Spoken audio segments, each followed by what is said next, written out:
বন্ধুরা, চ্যানেলটি সাবস্ক্রাইব করতে অবশ্যই ভুলবেন না। ওই দেখা যায় মিলি ও তার স্বামী রতনকে। রতনের একটি খাটাল আছে, সেই খাটালেই সে এখন ঘাস দিচ্ছে।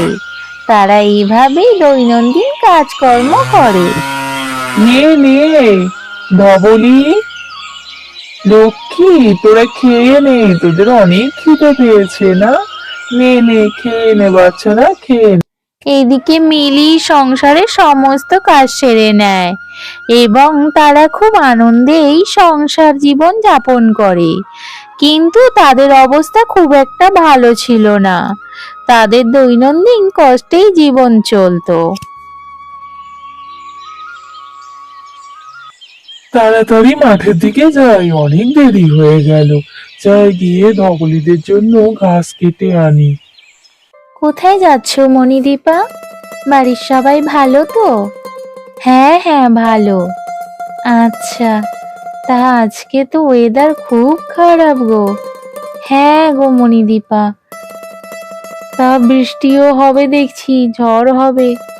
হ্যাঁ, আমিও শুনছিলাম। তা সাবধানে থেকো সব। হ্যাঁ, তোমরাও থেকো। একদিন বাড়িতে আসো না মণিদীপা, ভালো লাগবে। ঠিক আছে মিলি, আসবো। তুমি এক কাজ করো না, তুমি আর রতন আমাদের বাড়ি চলে আসো।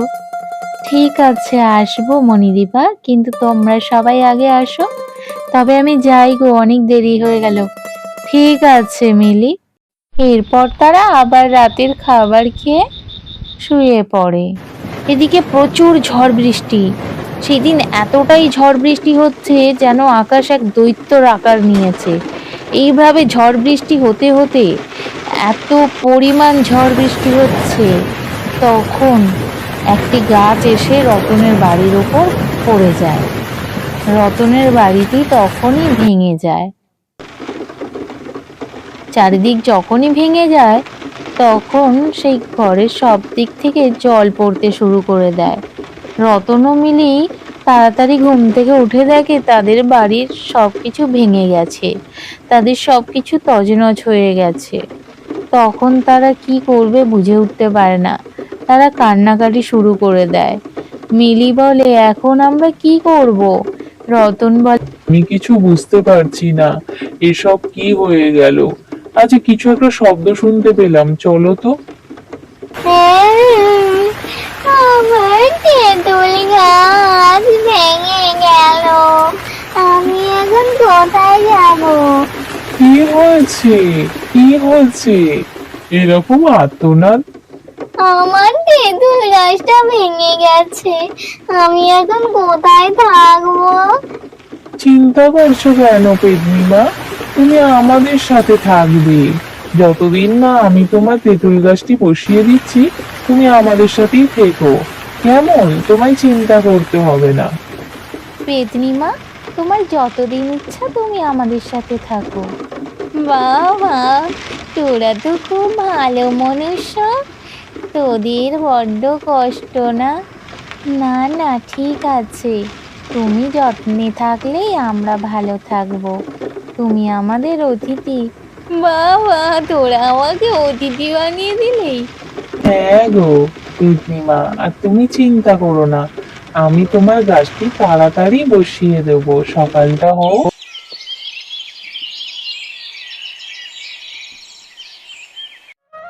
এই যে আমি রান্না করছি, তাড়াতাড়ি খেয়ে নেবে কিন্তু পেতনিমা। বাবা, তোরা কত ভালো। তোরা গরিব হলো অনেক ভালো। এদিকে রতন তেঁতুল দানাটি বসিয়ে দেয়। পেদনিমা, আমি তোমার তেঁতুল গাছটা বসিয়ে দিয়েছি, তুমি চিন্তা করো না, তোমার তেঁতুল গাছটি তাড়াতাড়ি হয়ে যাবে।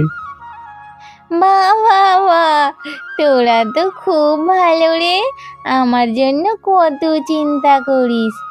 না গো, তুমিও তো অনেক কষ্টে ছিলে।